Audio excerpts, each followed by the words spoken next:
सर्वभक्त समुद्धारे विस्फुरन्तं परम नमः। अज्ञानाद्यन्धकार प्रशमन पटुताख्यापनाय त्रिलोक्याम् अग्नित्वं वर्णितं ते कविभिरपि सदा वस्तुतः कृष्ण एव। प्रादुर्भूतो भवानित्यनुभव निगमाद्युक्तमानैर्वेद्य त्वां श्री श्री वल्लभे मे निखिल बुद्धजना गोकुलेशं भजन्ते। न मंत्रे न तंत्रे न च ज्ञान सिद्धौ न वैकुंठ बुद्धेस्तु वैकुंठ लोके। गतिर्विठ्ठलेशे रतिर्विठ्ठलेशे मतिर्विठ्ठलेशे सदा वै ममास्तु।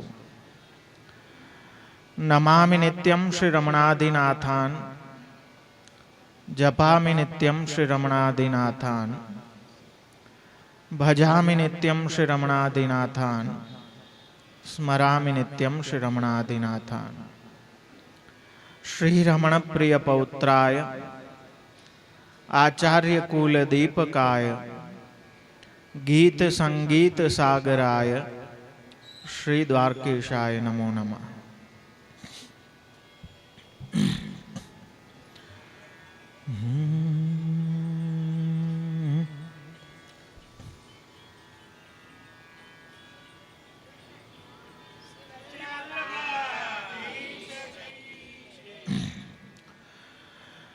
श्री कृष्ण शरणं मम श्री कृष्ण शरणं मम श्री कृष्ण शरणं मम श्री कृष्ण शरणं मम।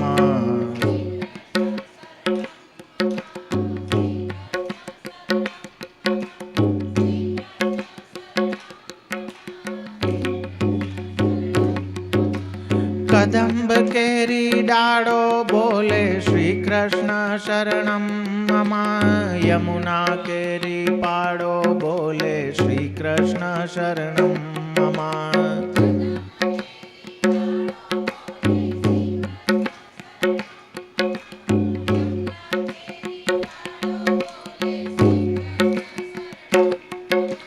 ब्रज 84 कोस बोले श्री कृष्ण शरणं मम। कुंड कुंडनी सीढ़ियों बोले श्री कृष्ण शरणं मम।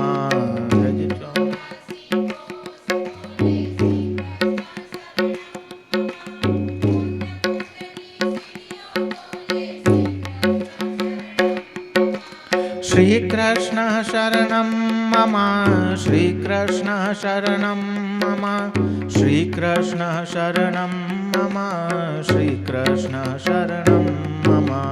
श्री कृष्ण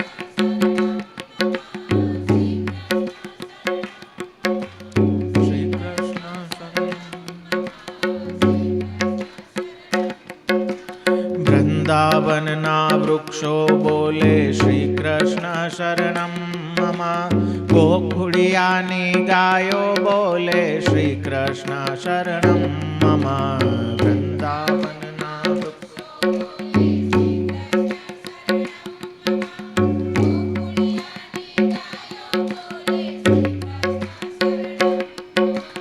कुंज कुंज वन उपवन बोले श्री कृष्ण शरणं मम। बोले श्री कृष्ण शरणं मम।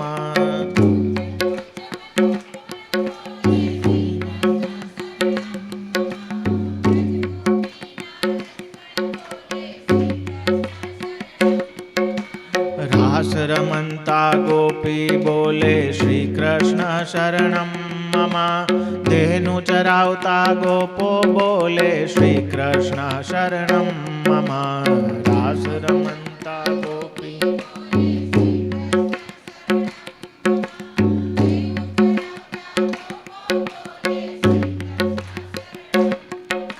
नृत्य करन्ति नारी बोले श्री कृष्ण शरणं मम। केसर केरी क्यारी बोले श्री कृष्ण शरणं मम।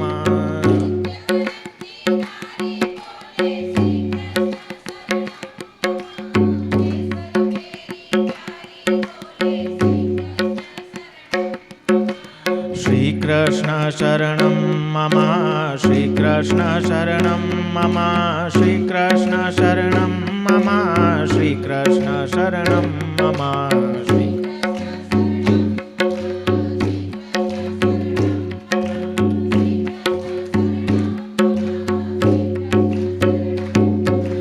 आकाशे पाताले बोले श्री कृष्ण शरणं मम 14 लोक ब्रह्मांडे बोले श्री कृष्ण शरणं मम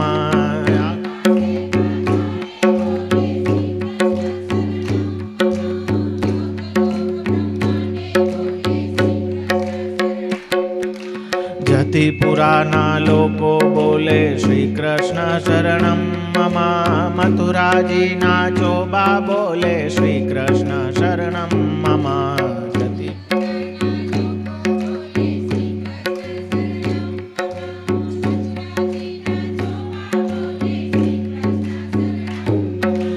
पुलिन कंदरा मधुवन बोले श्री कृष्ण शरणं मम श्री यमुना जी नीलहरो बोले श्री कृष्ण शरणं मम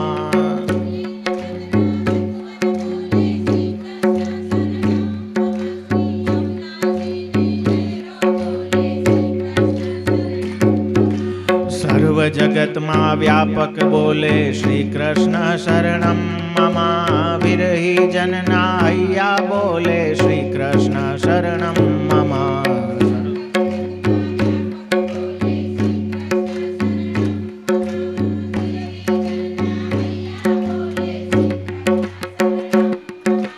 मधुर वीणा वाजिंत्रो बोले श्री कृष्ण शरणं मम कुमुदिनी सरवर्मा बोले श्री कृष्ण शरणं मम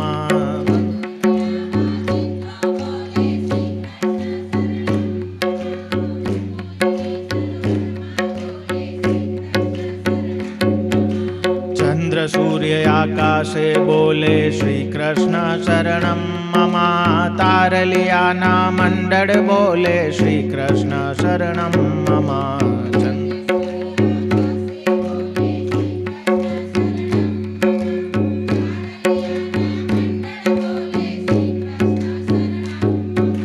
महामंत्र मन मोदे बोले श्री कृष्ण शरणं मम युगल चरण अनुरागे बोले श्री कृष्ण शरणं मम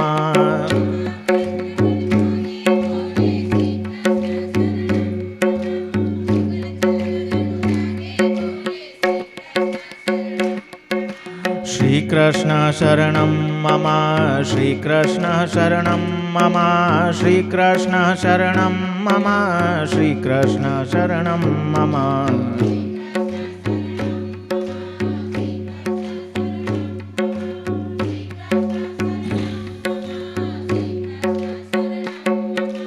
श्री कृष्ण शरणं मम श्री कृष्ण शरणं मम श्री कृष्ण शरणं मम श्री कृष्ण शरणं मम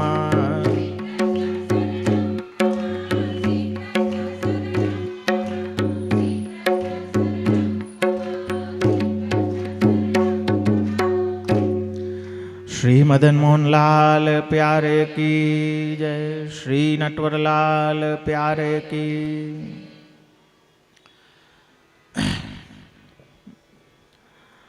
श्री पुरुषोत्तम सहस्त्रनाम रसपानना त्रीजा दिवसे सर्वप्रथम जेमना सानिध्यमां भगवत गुणानुवादनो अवसर प्राप्त थयो छे एवा निकुंज नायक श्री मदन मोहन प्रभुना युगल चरण कमलों दंडवत प्रणाम करी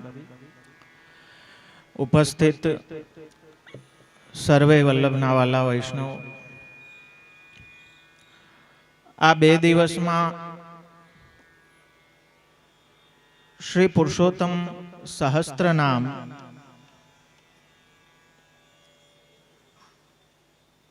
श्री आचार्य चरणे कई दृष्टि थी प्रगट कर्यु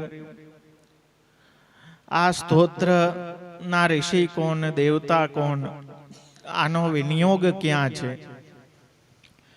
विनियोग समस्तेषु पुरुषार्थेषु वै मतः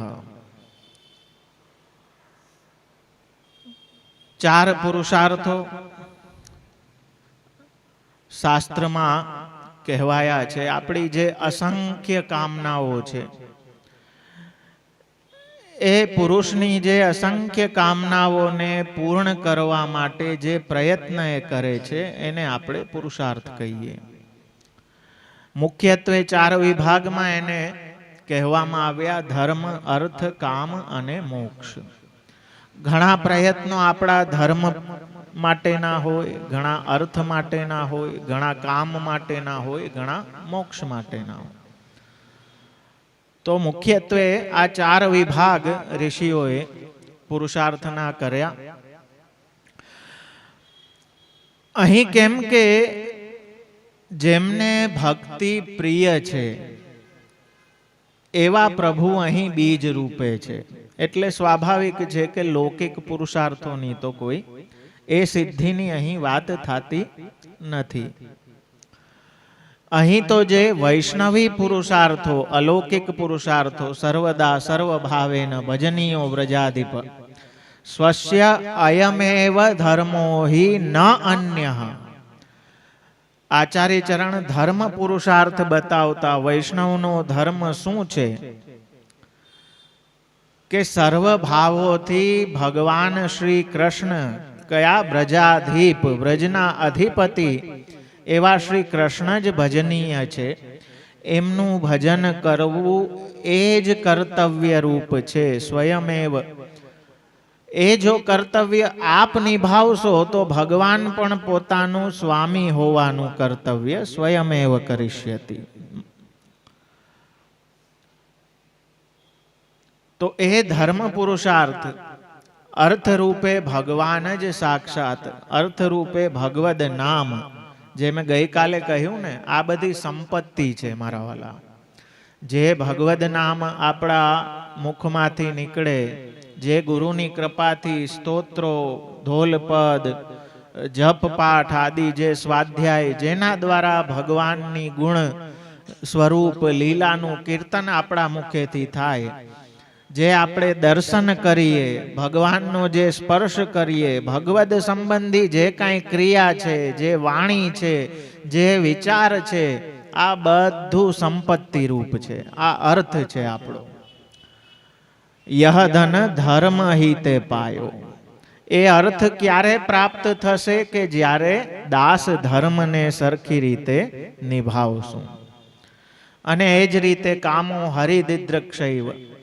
તો વિનિયોગ આ સ્તોત્રનો એમાં છે કે એ જીવના જે અલૌકિક પુરુષાર્થો છે એ પુરુષાર્થોની સિદ્ધિ આ પુરુષોત્તમ સહસ્ત્રનામ સ્તોત્ર દ્વારા સહજમાં થઈ શકે. આપણા પ્રયત્નથી નહીં થાય, પણ ભગવત ધર્મના સામર્થ્યથી એ ધર્માર્થ કામ મોક્ષ જે શ્રી આચાર્ય ચરણે બતાવ્યા, અથવા તો વૃત્રાસુર ચતુશ્લોકીમાં જેનું સ્વરૂપ બતાવવામાં આવ્યું, અહમ હરે તવ પાદૈકમૂલમ દાસાનું દાસો ભવિતાસ્મિ ભૂય મનસ્મરેતા સુપતેર ગુણાનામ ગણિતવાક કર્મ કરો તુ કાય. કે મારી મન, વાણી, ક્રિયા એ સતત આપનામાં લાગેલી રહે. એ ધર્મરૂપ ભજન જ્યારે આપણા જીવનમાં આવે ત્યારે બીજું બધું જ અર્થરૂપતા જ્યાં જ્યાં ભાસે છે ને એ આપોઆપ નિવૃત્ત થતી જાય. અને એ જ્ઞાન આપણી અંદર પ્રવેશ થતો જાય કે સાચો અર્થ તો ભગવાન જ છે. ભગવાન સિવાય બીજું બધું નિરર્થક છે. જે કાંઈ ભગવદ સંબંધનું છે એ જ અર્થરૂપ છે. જેમ ભક્ત માટે ભગવાન, ભગવાનનું સ્વરૂપ, ભગવાનનું નામ, લીલા આદિ એના ગુણ એ સંપત્તિ રૂપ છે, એમ ભગવાન માટે ભક્તનો ભાવ, ભક્તોના યુથ એ સંપત્તિ રૂપ છે. અરસપરસના અર્થરૂપતા ત્યાં પ્રગટ થાય છે. તો ત્યાં પણ બીજા બધા અર્થો ને નકાયરા. નનાક પૃષ્ઠમ ન ચ પારમેષ્ટ્યમ ન સાર્વભૌમમ ન રસાધિપત્યમ ન યોગ સિદ્ધિર પુનર્ભવમ વા સમંજસત્વા વિરહય્ય કાંક્ષે. ઇન્દ્રાસન, રાજ્યાસન, મુક્તિ, યોગ સિદ્ધિ બધું નકારી દીધું. આપની સામે તો આ બધું ફીકું છે. તો અર્થરૂપ એ આપણા ભગવાન છે. એ આપણે વાર્તા સાહિત્યમાં પણ જોઈ શકીએ, આચાર્યોના ચરિત્રોમાં, વૈષ્ણવોના ચરિત્રોમાં, કે જ્યાં ક્યાંય એ મુખ્ય અર્થને સમસ્યા જેવું દેખાયું તો બીજું બધું અર્થ નિરર્થક થઈ ગયું. ઠાકોરજીને પધરાવીને મહેલ હોય તો મહેલ, મકાન હોય તો મકાન, ગામ છોડીને નીકળી ગયા. શ્રી ગોકુલેશ પ્રભુ ગોકુલે છોડી દીધું, કેમ કે માલા તિલક તો આપણી સંપત્તિ છે, અને કહ્યું કે ગોકુલમાં રહેશો તો માલા તિલક નહીં થાય. તો કહ્યું કે તો ગોકુલ છોડી દેશું પણ માલા તિલક નહીં છોડીએ. તો જે કાંઈ ભગવદ સંબંધિત વસ્તુઓ છે ને એ બધી આપણી સંપત્તિ છે, એ જ આપણું અર્થ છે. કામના એક વૈષ્ણવની હંમેશા કામો હરિદિદ્રક્ષૈવ, સર્વેન્દ્રિયોથી કૃષ્ણ કામના જ વૈષ્ણવની અંદર પ્રગટ થવી જોઈએ. જેને અર્થરૂપ માનતા થાય ને એની કામના થાય પછી. અને સંપૂર્ણ રીતે ભગવાનમાં આપણી મન વાણી ક્રિયા લાગી જાવી. સ્મરણમ ભજનમ ચાપી ન ત્યાજ્યમ ઇતિ મે મતિ. મમોત્તમ શ્લોક જનેષુ સખ્યમ સંસાર ચક્રે ભ્રમત સ્વકર્મભી. ત્વન્માયાત્માત્મજ દારગેહે સ્વાસક્ત ચિત્તસ્ય નનાથ ભૂયાત. મોક્ષ રૂપે કેટલી સુંદર વાત વૃત્રાસુર કહે છે કે મારા પ્રારબ્ધ કર્મોને કારણે આ સંસારમાં તો મારે ભમવાનું થશે, એટલે એ સંસારના ચક્રમાં મારું જન્મ મૃત્યુ એ તો થવાનું છે. પણ પ્રભુ એટલી કૃપા મારા ઉપર કરો કે આ સંસારમાં આવીને સંસારાસક્ત જીવો સાથે મારું સખ્ય ના થાય, મને મિત્રતા થાય. સખ્ય મળે તો પણ ઉત્તમ શ્લોક જનો, આપના જે જનો છે, વૈષ્ણવો છે, આપણે ગાઈએ ને વૈષ્ણવનો સંગ થાય, તન મનના દોષ જાય, મિથ્યા પ્રપંચ મારો જાય ટળી. તો એ જે અલૌકિક ધર્માર્થ કામ મોક્ષ શ્રીમદ ભાગવત અને આપણા આચાર્ય ચરણે ચતુશ્લોકીમાં જે બતાવ્યા છે એની સિદ્ધિ આ પુરુષોત્તમ સહસ્ત્ર. કેમ કે અહીંયા આ માર્ગમાં કોઈ પણ ફલની સિદ્ધિ આપણા સાધન કે આપણા પ્રયત્નથી નથી થતી. એ આપણે ભૂલી ગયા છીએ ને એટલા માટે સાધન રત થઈ ગયા છીએ બધા.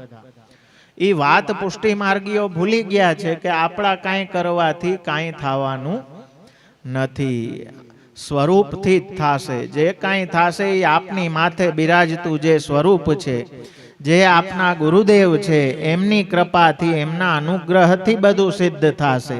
આપણા પ્રયત્ન કે આપણા સાધનથી કાંઈ થઈ શકતું નથી. સાધન બુદ્ધિના લીધે પછી માતમ કે અધિક હશે, અધિક ફલમ. ભાઈ ભગવદ નામ તો અધિક હોય કે અધિક ના હોય, બધે એનું અધિક ફલ જ છે. ભગવદ નામનું ફલ સૌથી મોટું જ છે. ચાહે અધિકમાં લ્યો કે અધિક વિના લ્યો, એ તો 12 માસ, અઠવાડિયું, 24 કલાક, દિવસ રાત, એક એક ક્ષણ લેતા રહ્યો. એના માટે અધિકની જરૂર નથી. અધિકસ્ય અધિક ફલમ કોના માટે છે? કે જે સકામી સ્વાર્થી સૃષ્ટિ છે ને, જેને મંત્રમાંથી કંઈક કાઢી લેવું છે, જેને દેવતામાંથી કંઈક કાઢી લેવું છે, એના માટે અધિક હશે. આપણા માટે એવા કંઈ મોટી વસ્તુ નથી. આપણને તો અધિકમાં અધિક ફલ આપણા ગુરુદેવે એમને આપી દીધું છે. હા, એના માટે અધિકની રાહ જોવાની જરૂર નથી. અધિક હોય કે ના હોય, સર્વદા સર્વભાવે ન ભજનીયો વ્રજાદીપ સ્વસ્ય અયમેવ ધર્મો. હા, અધિકમાં એ જ ધર્મ છે ને અધિક ના હોય ત્યારે એ જ ધર્મ છે. આપણી તો સેવા નિરંતર ચાલતી જ રહેવાની છે. ભગવત નામ નિરંતર ચાલતું જ રહેવાનું. એવું નથી કે અધિકનો મનોરથ કર્યો તો એ કંઈક વિશેષ થયો ને ભગવાન વધારે હસવા લાગ્યા. એ તો આપના ભાવથી વિશેષ એમનું હાસ્ય થશે. તો એ ભાવ નિત્ય નિરંતર આખું વરસ બનેલું રહે, એ મહત્વનું છે. હા, એટલે અધિક પૂરતા નિયમો જે છે ને, એ અધિક પૂરતા નિયમો નહીં રાખો. બધો આમ તો નિયમ તો આપણો એ જ કે ધર્મ પ્રમાણે ચાલીએ, એ મોટામાં મોટો નિયમ કે મહાપ્રભુજીની આજ્ઞા પ્રમાણે આપણું જીવન થાય, એ નિયમ લેવા જેવો છે. હા, ઘણા પૂછતા હોય કે હું નિયમ લેવો, હું નિયમ લેવો. એટલે મને એમ થયું કે બહુ નિયમની ઈચ્છા હોય તો નાના નાના નિયમ રોજ કંઈક એક એક કહેતો જાઉં. માનો તો તમારી ઈચ્છા, ના માનો તો જય શ્રી કૃષ્ણ. હા, તો આજનો નિયમ લખી લ્યો. આજનો નિયમ એ કે હું મારી વાણી નહીં બગાડું. અધિક પૂરતું નહીં, આખા જીવન પૂરતું છે. હા, મારી વાણીમાં લૌકિકતા નહીં આવવા દઉં. હા, ગમે એટલો ગુસ્સો આવશે, મૂંગી રહીશ, કાંઈ બોલીશ નહીં. હા હા, આ અઘરું છે બહુ નાનો નિયમ, ખાલી મૂંગા જ રહેવાનું. પણ જો કોકને બે ગાર ઠોકી દેવી ને એ બહુ સહેલી છે. હા, ખરેખર સામર્થ્ય મૂંગા રહેવામાં જોઈએ, સહન કરવામાં સામર્થ્ય જોઈએ. આજે લોકોની બુદ્ધિ વિપરીત હાલે કે રિએક્ટ કરી દે ને એટલે એમ કે જો મેં કહી દીધું ને એ નબળાઈ છે. ખરેખર તાકાત એમાં છે કે રિએક્ટ ન કરો. કોક તમને કંટ્રોલ શું કામ કરે? તમારો કંટ્રોલ તમારી પાસે હોવો જોઈએ. તો આજનો આ નિયમ, જે નિયમ વાળા હોય ને જેને, એના માટે, આમ તો બધા માટે સારું જ છે. તસ્માત સર્વાત્મના નિત્યમ, એટલે ગુસ્સો આવે તો મૂંગા થઈ જવાનું ને અષ્ટાક્ષર કરવાનું. આજનો નિયમ કે હું મારી વાણી નહીં બગાડું, વૈષ્ણવી વાણી જ બોલીશ, અવૈષ્ણવી વાણી બોલીને મારી વાણીને દૂષિત નહીં કરું. આ આજનો નિયમ. બરોબર, હવે આગળ વધીએ. તો સર્વ આપણું તો લૌકિક કયો અલૌકિક કયો બધા પુરુષાર્થો એ ભગવાન જ સિદ્ધ કરવા વાળા છે.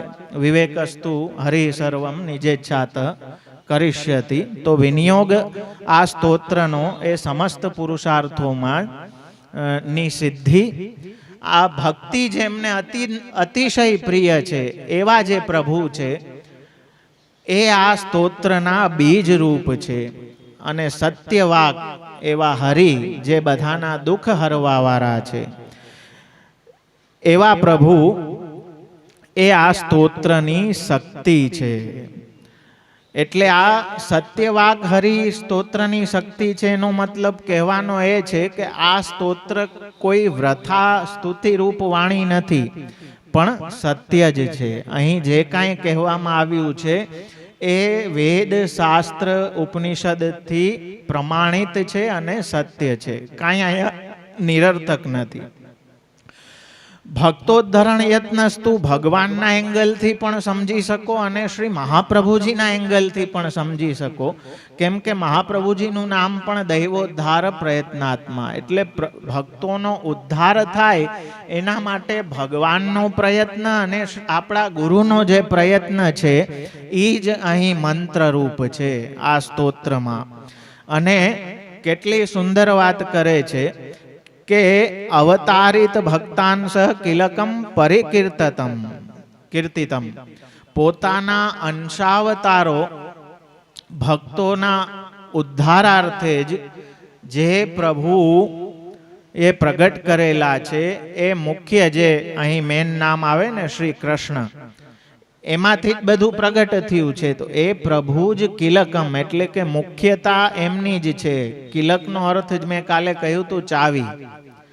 હા, ઘણી ચાવી લગભગ તાળામાં એની જ ચાવી લાગતી હોય, પણ અમુક માસ્ટર કી હોય. હા, એ બધા તાળામાં લાગે. તો આ આપણા આચાર્ય ચરણે આપણને આ માસ્ટર કી આપી છે કે ગમે એ તાળું હોય અહીંયા લાગે. હા, આપણા સેવ્ય સ્વરૂપ છે ને એ જ ચાવી છે. એ સિવાય કોઈ દોરા ધાગા, કોઈ મંત્ર, કોઈ હવન, કાંઈ કામ નથી આવવાનું. એ કોઈ ચાવી લાગવાની નથી. જે આપણી માથે બિરાજતું સ્વરૂપ છે એ જ મુખ્ય તત્વરૂપ છે, એ જ આપણા ઉદ્ધારની ચાવી છે. એના સિવાય બીજે ક્યાંય ગોતવા જવાનું નથી. હવે અહીં આની ચર્ચા તો આપણે કરી ગયા છે. અસ્ત્રમ સર્વ સમર્થશ્ચ ગોવિંદ કવચમ મતમ. કેમ કે આપણા સૌથી મોટી શત્રુ હોય ને તો એ આપણી ઇન્દ્રિયો છે કે જે વિષયોમાં લાગેલી છે. અને નિરોધ લક્ષણમાં આપ આજ્ઞા કરે કે સંસારાવેશ દુષ્ટાનામ ઇન્દ્રિયાણામ હિતાય વૈ કૃષ્ણસ્ય સર્વ વસ્તુની ભૂમ્ન ઈશસ્ય યોજયેત. સંસારના આવેશને કારણે જે દુષ્ટ થયેલી ઇન્દ્રિયો છે, એ ઇન્દ્રિયોનું જો હિત ઈચ્છતા હો, એનું હિત કરવા માંગતા હો, તો મહાપ્રભુજી કહે છે કે એને કૃષ્ણમાં યોજી દો. તો એનાથી જે વિષય રૂપ જે વિષ છે ને, એ કૃષ્ણમાં યોજવાથી એ વિષ નિવૃત્ત થઈ જશે. જેમ કાલી નાગની જે ફણું છે ને આટલી બધી, એ ઇન્દ્રિયાધ્યાસ છે. यहाँ જ્યારે ભગવાનના ચરણારવિંદની છાપ લાગે ને તો વિષ આપોઆપ નિવૃત્ત થઈ જાય અને પછી નિર્ભયતા આવી જાય. જેમ કાલિય નાગે કહ્યું કે હવે હું અહીંથી જાઉં પણ મને ગરુડજી પાછા ખાવા આવશે તો હું શું કરું? ત્યારે ભગવાને કહ્યું કે મારા ચરણની છાપ તારી માથે છે, એટલે ગરુડ શું તને કોઈ હેરાન નહીં કરે. તો અહીં એ ગોવિંદ, ગોવિંદનો અર્થ છે ઇન્દ્રિયોના સ્વામી. ગોનો એક અર્થ થાય ઇન્દ્રિય. તો આપણી ઇન્દ્રિયોના સ્વામી એ ગોવિંદ જ કવચ રૂપ થઈ જાય તો ગોવિંદ જેવું કવચ જ્યાં હોય ત્યાં કોઈ શત્રુ આપણને પરાજિત કરી ન શકે. અને એટલા માટે જ તાદ્રશીની વ્યાખ્યામાં દયારામભાઈ શું કહે છે? સાચા ઇન્દ્રિય જીત સદા. તો એ ઇન્દ્રિયો ઉપર વિજય કેમ પ્રાપ્ત થાય? કે જ્યારે ભગવાન સાધન રૂપ થાય અને ભગવાનના ચરણની છાપ એના માથે પડે ત્યારે એ ઇન્દ્રિયો અલૌકિક થાય અને એના ઉપર વિજય પ્રાપ્ત કરી શકે. એટલે ઇન્દ્રિયોના નિયંતા એવા ભગવાન ગોવિંદ રૂપે અહીં કવચ રૂપે છે. કવચનો અર્થ ઓલો બખ્તર પહેરે ને, કે ઓલું બુલેટ પ્રૂફ પહેરીને આપણી સેના જાતી હોય તો કાંઈ વાંધો ના આવે. તો આ એ પ્રકારનું કવચ. સિદ્ધિ શું છે? આ બહુ મહત્વનું છે. લાભ વગર લાલો લોટે નહીં. હા, આનાથી થાશે શું? આ કરવાથી દરેક મંત્રનું કાંઈક કાંઈક ફલ, દરેક સ્તોત્રનું કાંઈક કાંઈક સિદ્ધિ. તો બહુ સુંદર વાત કરે છે કે પુરુષો ધ્યાનમ અત્રોક્ત સિદ્ધિ શરણ સંસ્મૃતિ. જે આપણે ભૂલી જાય છીએ ને એ યાદ રહેવાની સિદ્ધિ, એ સ્મૃતિ આપણી બનેલી રહે. કઈ સ્મૃતિ? શરણ સંસ્મૃતિ. ઓલું જ્યારે ગાર દેવાનું મન થઈ જાય ને ત્યારે વૈષ્ણવતા ભૂલાઈ જાય છે. હું દાસ છું એ ભૂલાઈ જાય. હા, પાણીપુરી ખાવાની ઈચ્છા થઈ જાય તો સમર્પણ ભૂલાઈ જાય છે. હા, ત્યારે આપણે ભૂલી બહુ જાય તરત બધું. તો આ સ્તોત્ર શું કરશે? તો સિદ્ધિમાં કહે છે કે આ સ્તોત્રનો પાઠ કરવાથી બીજી કોઈ લૌકિક સિદ્ધિ નહીં થાય. પૈસા આવી જાય કે ફલાણું કરજો વહી જાય કે બીમારી વહી જાય એવું કાંઈ નહીં થાય, પણ અલૌકિક થશે. કેમ કે અહીં આ સ્તોત્રના દેવ રૂપે સાક્ષાત અલૌકિક આનંદ માત્ર કરપાદ મુખોદરાદિ ભગવાન બિરાજે. અને ન લૌકિક પ્રભુ કૃષ્ણો મનુતે નૈવ લૌકિકમ. ભગવાન લૌકિક નથી અને કાંઈ લૌકિક સ્વીકારતા પણ નથી અને કાંઈ લૌકિક આપતા ને. અલૌકિક તો અલૌકિક જ આપશે. હા, રાજા તો રાજાને શોભતી જ વસ્તુ આપે ને. રાજા કાંઈ નાની વસ્તુ થોડી આપે. રાજા તો બહુ મોટું કાંઈક આપણા જેવા હોય નાનું માગી લે. તો દાસત્વ છે ને મારા વાલા, દાસત્વથી મોટું કાંઈ નથી. દાસત્વ પ્રાપ્ત થવું ને સમર્પણ નહીં હો, શરણાગતિ. શરણાગતિ, શરણ પ્રાપ્ત થવી ને પ્રભુની, એ અતિશય દુર્લભ છે. દરેકને પ્રાપ્ત ના થાય. આ તો બહુ કૃપા હોય. કેમ કે દાસપણામાં જે સુખ છે ને, દયારામભાઈ કહે છે, એ નથી ભળીએ જગદીશ. એ ભળી જવામાં નથી. આપ સ્વામી સદાય હું દાસ રે, નાતો નિભાવો. રૂચે આપને કરાવો એવી ટેહ, અન્ય રખે ભાવો રે. તો એ દાસત્વની માગણી અને એ ચરણની માગણી તો ગોપીજનોય કહે છે કે ભવામ દાસ્યમ. અમારે બીજા કોઈ પુરુષાર્થ વારે લેવા દેવા નથી. અમને તો દાસ્ય સિદ્ધ થાય અમે આપના ચરણ મૂલને પ્રાપ્ત થયા છીએ. સંત્યજ્ય સર્વ વિષયાન સ્તવ પાદ મૂલમ. અને ગોપીજનો કહે છે શ્રીય કરમણમ ચ ભવામ દાસ્ય, કે લક્ષ્મીજીને આપે ઉરસ્થાન આપ્યું, પણ છતાં એ ઉરસ્થાન છોડીને ચરણ પકડીને બેઠા છે. એટલે દાસત્વમાં જે સુખ છે ને એ બીજે ક્યાંય છે નહીં. હવે એ આપણે ભૂલી જાય છીએ ને, દાસત્વ એટલે ઉપાધિઓ થાય છે ને. તકલીફ આપણા રહી છે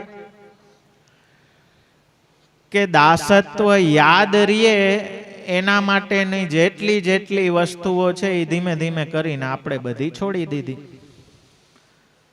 કંઠી, તિલક, અષ્ટાક્ષર, પંચાક્ષર, ભગવત ભજન, ભગવત સેવા. હવે એ સેવામાં આપણે સંતોષ ના થાય એટલે આપણને પછી કંઈક તાયરા કરવા પડે, એટલે કે કથા રખાવો, હવે તીરથ ચારધામ કરી આવીએ, હવે આ યજ્ઞ કરી લઈએ, ફલાણો યજ્ઞ કરી લઈએ. માતાજીના લોટા તો તેડવા જ પડે, હાલે જ નહીં એના વગર તો. માતાજીને આશ્ચર્ય થાય ખરેખર. દેવી દેવતા જે વૈષ્ણવો તેડાવે છે ને, એ દેવી દેવતા કન્ફ્યુઝનમાં આવે કે આ અમને કેમ બોલાવે છે, આ તો મેન બ્રાન્ચ વાળો છે. હા, આ તો હેડ ઓફિસ વાળો છે, આ કાં અહીંયા બીજી લોકલ બ્રાન્ચોમાં રખડા રખડ કરે છે. એને આશ્ચર્ય તો થાય. અને પછી જેમ દયારામભાઈ કહે ને કે તેને દેવ ઉપર રહ્યા, ધિક્કાર બોલે, મંદમતી કહી અને નિંદા દાખી. તો એ દેવતાઓ પણ આશ્ચર્ય કરે કે આ પૂર્ણને પ્રાપ્ત કરીને પાછો અંશ કલા વિભૂતિમાં કેમ રખડા રખડ કરે છે. પણ એ એટલે કરે છે કે પોતાનું સ્વરૂપ દાસ હોવાનું ભૂલી ગયો છે. એટલે યાદ રાખવું કે જ્યારે જ્યારે ખોટી વાણી આપણે ઉપયોગ કરીએ, આપણે વૈષ્ણવતા ગઈ.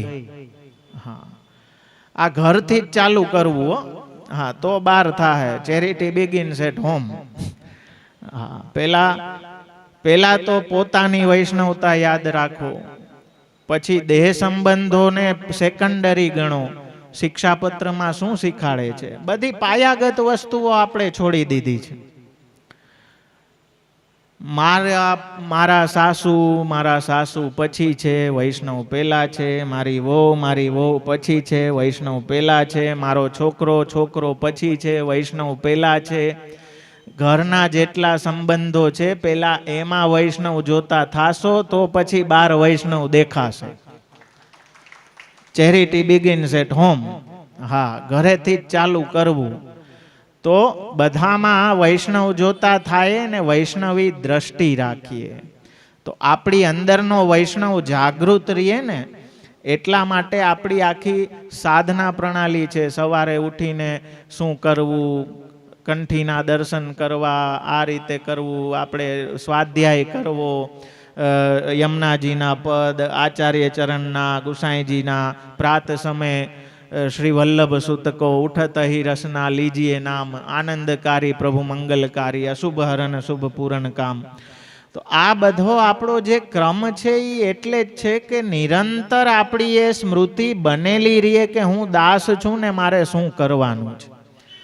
નિત્ય લીલા રોજ ગાય, પ્રાત સમય ઉઠી બ્રજબાલા, ગાવત મંગલ ગીત રસાલા, કર સિંગાર મથનિયા ધોવે, અપનો દયો બલોવે. તો ત્યાં એ શું કરે છે? એ ઘરનું જ કામ કરે છે. એ કઈ અલગ કામ નથી કરતા. પણ મથન કરત મોહન જસ ગાવે. એ ઘરનું કામ પણ કેમ અલૌકિક થઈ જાય છે કે એની એ સ્મૃતિ જે ભગવાન સાથે જોડાઈ ગઈ છે ને, એ હવે કનેક્શન એટલું દ્રઢ થઈ ગયું છે કે હવે કોઈ બીજું કાર્ય પણ એને આડું આવતું નથી. તો એ સંસ્મૃતિ આપણી શરણાગતિની બનેલી રહીએ એ આનું ફલ છે. એટલે કહ્યું કે નિરંતર પ્રભુના શરણની સ્મૃતિ રહેવી કે હું જીવ છું, પ્રભુનો દાસ છું, શ્રી કૃષ્ણના ચરણને શરણ છું, એમ હંમેશા સ્મરણ રહેશે. ક્યારે? આ સ્તોત્રને ભાવથી કર્યા કરશો તો એ સ્મરણ બનેલું રહેશે કે હું દાસ છું. અને આ મારા પ્રભુ કે જે 10 લીલા કરવાવાળા, સર્વ સામર્થ્યવાન એવા પ્રભુ છે. તો દાસત્વ જેમ જેમ આપણી અંદર દ્રઢ થતું જશે ને તેમ તેમ લૌકિકતા આપોઆપ નિવૃત્ત થતી જશે. જે સાધનમાં બુદ્ધિ છે એ આપોઆપ, કેમ કે દાસત્વ નથી ને એટલે સ્વતંત્ર અહંકાર આપણા કામ કરે કે આ હું કરી લઉં ને તો થઈ જાય, આ સાધન કરી લઉં. વળી કોક કે અરે બેન તું વ્રજમાં ફલાણી ફલાણી જગ્યાએ જા, અહીંયા આ મનોરથ કર ને આ પાઠ આટલા દી કર, જો તારો કામ આમ થઈ જાય. એ પછી બીજા કામ કરાવવામાં જ રહેશે. જો દાસત્વની બુદ્ધિ નહીં હોય તો મેન કામ આપણું રહી જશે. હા, ઓલો વરરાજો પડી ગયો ને આપણે ઠેકડા મારીએ, જોડ જોડથી નાચવાનું ચાલુ, તો પછી જ દુર્ગતિ આપણી પણ થઈ જશે. એટલે એ ન થાય એટલા માટે નિરંતર એ સ્મરણ કે હું કોણ છું. જ્યારે આપ ધર્મના સ્થાનમાં, પછી આપનું ઘર પણ, હું એમ સમજુ છું કે વૈષ્ણવનું ઘર પણ નંદાલય છે, જ્યાં સેવા બિરાજે જ ને એ પણ વૈષ્ણવનું સ્થાન છે. તીર્થથી પણ મોટું તીર્થ છે આપનું ઘર, ત્યાં પૂર્ણ પુરુષોત્તમ બિરાજે, એ ભૂલતા નહીં ક્યારેય. તો એવા સ્થાનમાં આપણે લૌકિકતા પ્રગટ કરાય. હું હવેલી નથી કહેતો, આપના ઘરથી જ કહું છું. ગુરુનું ઘર તો પછી, આપનું ઘર ગુરુએ નંદાલય કરી દીધું છે. દીન દયાલ પ્રગટ પુરુષોત્તમ શ્રી વલ્લભરાજ લલારે. તો એ દીન દયાલ ને પ્રગટ પુરુષોત્તમ કેમ કે આપ પોતે તો પ્રગટ પુરુષોત્તમ છે જ, પણ આપે ઘરે ઘરે પુરુષોત્તમને પ્રગટ કરી દીધા. એ આપની દયાલુતા છે. એટલે આપનું ઘર પણ કોઈ તીર્થથી નાનું નથી. એ સર્વ તીર્થ રૂપ આપનું ઘર મહાપ્રભુજીએ કૃપા કરીને કરી દીધું છે. તો ત્યાં અલૌકિક વાણી, અલૌકિક ક્રિયા, અલૌકિક વિચાર, એનો નિરંતર પ્રયાસ કરતા રહેવું. હા, આ તો પ્રોસેસ છે, એ ચાલુ રાખશો. જેમ ગોકુલનાથજી કહે ને, આજ્ઞા કરે કે કહું કે વહાં નિરંતર રોજ જાય કે કહું કો પુકારતે રહો, કોઈ દિન તો જવાબ દેગો. તો આપણે તો એટલી કૃપા છે કે શ્રી મહાપ્રભુજીએ ये मेरो सर्वस्व है सो तो कूदे રહ્યો હું, યાકુ અપનો સર્વસ્વ કરી કે જાણ્યું. તો એવું સ્વરૂપ આપણને પધરાવી દીધું. એટલે સેવા, કંઠી, સ્વાધ્યાય, તિલક, જે ચિહ્નો છે આપણા વસ્ત્રો સેવાના, આ બધું શું છે? એ દાસત્વની નિરંતર સ્મૃતિ છે. ઘણા એમ કે હૃદયમાં ભાવ છે, પછી આ તિલક ને ચાંદલા ને શું જરૂર છે? સારું છે, કોઈને એવી સિદ્ધિ થઈ ગઈ હોય તો ભગવત કૃપા. પણ સાધન દશામાં આ ચિહ્નો હશે તો આપણને ખોટું કરતા રોકશે. આજે મેં માલા તિલક ધારણ કરેલા હશે તો હું ખોટી જગ્યાએ પગલું માંડતા અચકાઈશ કે આ વેશમાં મારે અહીંયા જવું ન જોઈએ. હું ખોટી વાણી બોલતા અચકાઈશ કે મેં માલા તિલક કરેલા છે, હું વૈષ્ણવ છું, મારે ખોટું આ દાસત્વ ભૂલાઈ જાય છે ને, એટલે જ ઉપાધિઓ બધી ચાલુ થાય. પછી સત્સંગમાં વૈષ્ણવ તો બેઠો એ બાષ્પીભવન થઈ જાય ને અવૈષ્ણવ ઊભો થાય પછી તો બગડાટિયું થાય. હા, ફૂલ ઘરમાં પછી હા માલાની જટાજટી થાય કે આ થાક તો હું ભરીશ, આ તો મારું. ત્યારે એ વૈષ્ણવ નથી. એ ઓલો સાધુનો પ્રસંગ ઘણી વાર હું કહેતો હોઉં ને, ત્યારે ભગવાન આપને વૈષ્ણવ તરીકે જોતા જ નથી. જ્યારે લૌકિકતા આપની વાણી, ક્રિયા કે પ્રગટ કરે, કેમ કે ભક્તિ પ્રિય છે. અહીંયા શું આજ્ઞા કરી કે અહીંયા બીજ કોણ છે? જે પ્રભુને ભક્તિ અતિશય પ્રિય છે એ પ્રભુ અહીંયા બીજ છે, બીજ રૂપે. તો ભક્તિવાળાને જ પ્રભુ જોવે છે, બાકી તો પ્રભુ જોતા જ નથી. એની પછી રોવા બેહે કે ભગવાન ક્યાં અમારું હામું જોવે છે, પણ તે એવું ક્યાં કઈ કર્યું જ કે તારી હામું જોવે ભગવાન? તો જ્યારે અવૈષ્ણવતા પ્રગટ કરીએ છીએ ને ત્યારે પ્રભુની દ્રષ્ટિ આપણા ઉપર નથી. એ 110% જાણી લેજો. તો એ શરણ સંસ્મૃતિ આપણી બનેલી રહેવી ને એ અતિશય જરૂરી છે. એટલા માટે નિત્ય સેવા, નિત્ય સત્સંગ, એ ક્રમમાં ક્યાંય ખાડો ના પડે. સેવાયામ વા કથાયામ વા યસ્યાશક્તિ દ્રઢા ભવેત. એ સેવા ને કથાની સાયકલ એટલી નિરંતરતાથી ચાલતી રહીએ કે એ દાસત્વની સ્મૃતિ, જે આચાર્ય ચરણ કહે ને કે વૈષ્ણવત્વમ હિ સહજમ, એ વૈષ્ણવતા તો આપણી અંદર સહજ હોવી જોઈએ. એના માટે કોઈ પ્રયત્ન કરવાની જરૂર નથી. પણ અત્યારે લૌકિકતા સહજ થઈ ગઈ છે, કેમ કે દાસત્વના ચિહ્નો આપણે છોડી દીધા.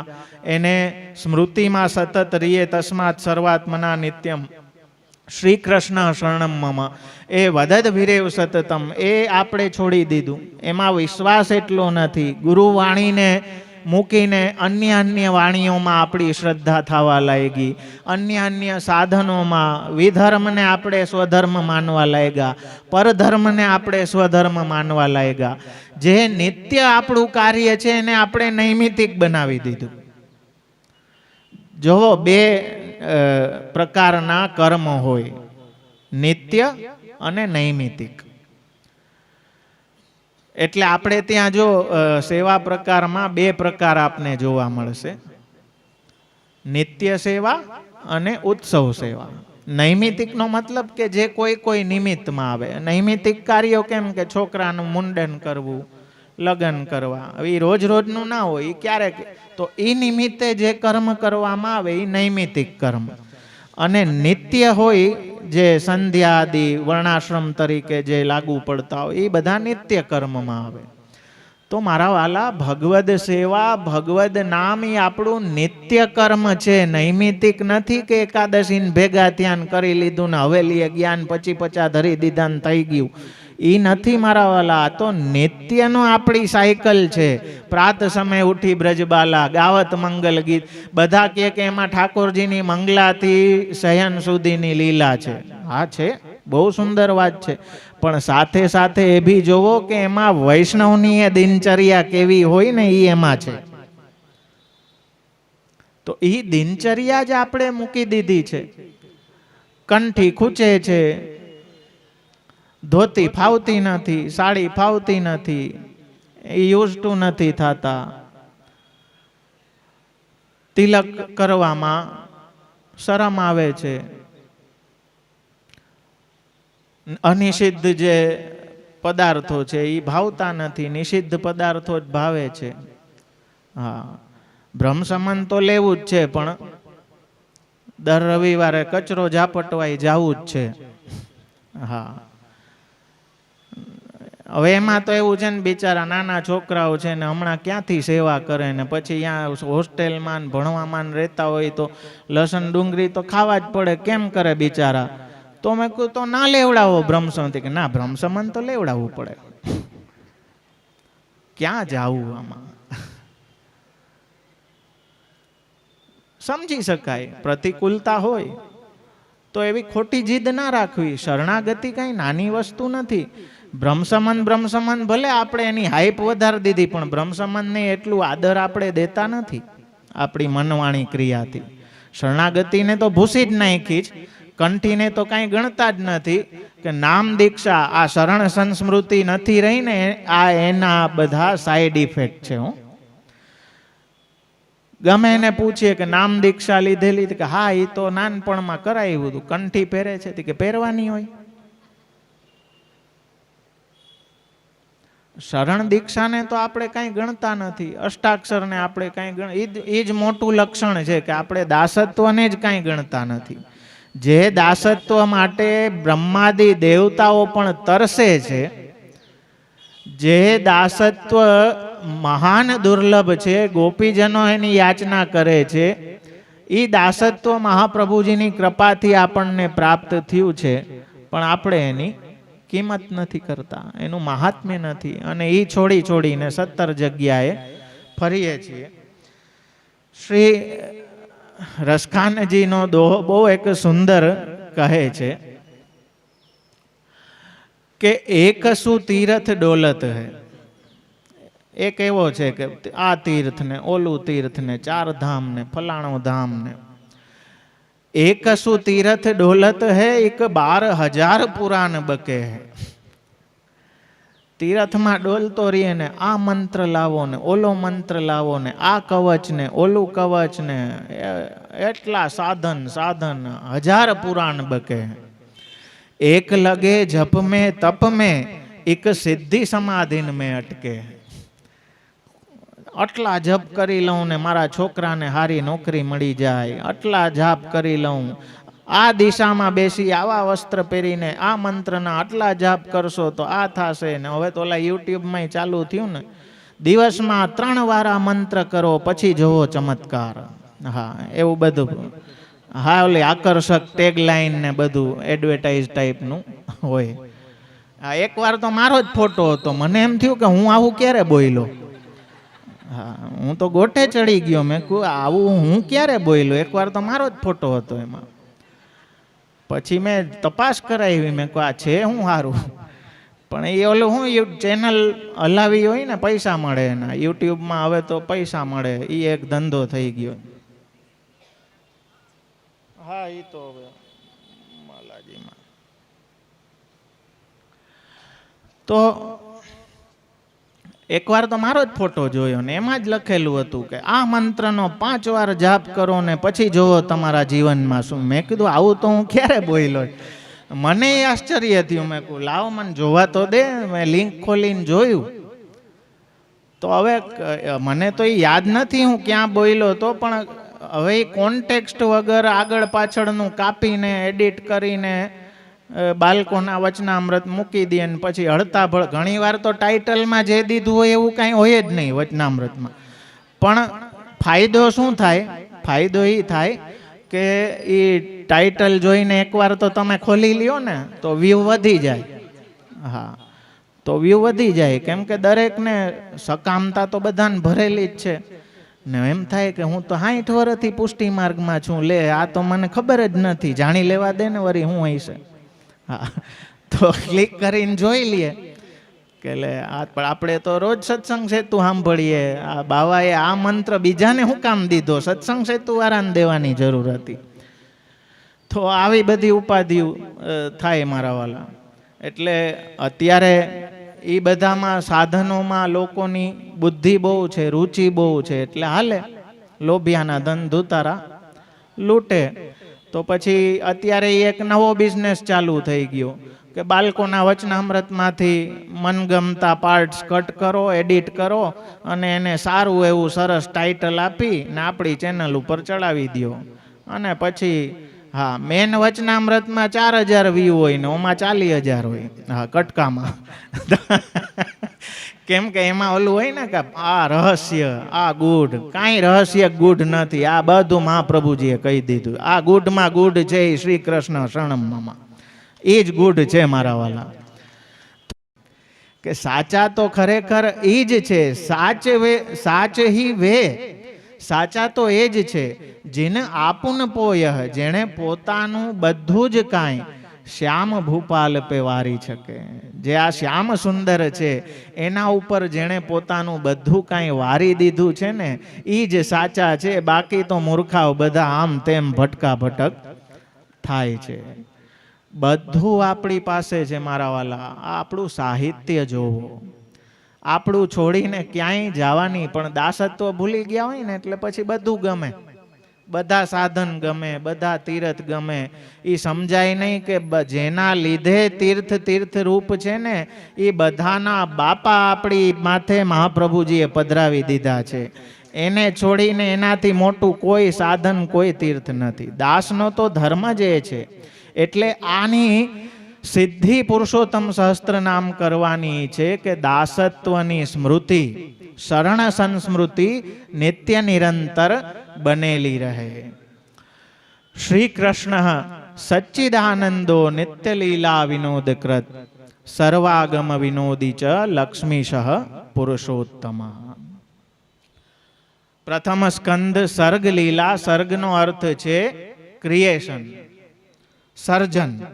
સર્જન કરવું એનું નામ સર્ગ. એ સર્જન કરીને પછી એને ઓર્ગેનાઇઝ કરવું વ્યવસ્થિત, એ વિસર્ગ. ઓર્ગેનાઇઝ કરીને એને ક્યાંક સ્થાન આપવું પડે ને, વ્યવસ્થિત પ્લેસમેન્ટ જેને કહે ને. હા, એટલે એમ સમજો કે 12મા સુધીની જે કાંઈ ભણતર છે એ સર્ગ છે. એક વિદ્યાર્થીનું ક્રિએશન થાય, પછી એની વિદ્યાને ઓર્ગેનાઇઝ કરે, સાયન્સ કે કોમર્સ કે આ કે તે કે અહીંયા, પછી એ વિસર્ગ છે કે વ્યવસ્થિત ઓર્ગેનાઇઝ, કોઈ સ્પેશિયાલિટી કે આ. પછી હવે એ થઈ ગયો પછી એને પ્લેસમેન્ટ તો જોઈએ ને ક્યાંક, એ સ્થાન. પ્લેસમેન્ટ આપી દીધા પછી એ સ્થાન જરૂરી છે, કેમ કે ભણી ગણીને આપણે અહીંયા બિચારા વિસર્ગ થઈ ગયા જ ઘણા બધા, પણ સ્થાન નથી. હા, જોબ નથી, પ્લેસમેન્ટ હરખી થાય નહીં, અને ખોટું પ્લેસમેન્ટ બેકાર. હા, અમારા શિક્ષા ગુરુ કે હું કોલેજમાં લેક્ચર દેવા ગયો અને પછી ત્યાંનો ચોકીદાર રોજ મારી સામે હસે. એટલે મને એમ થયું કે આ કોકને બિહારી હતો.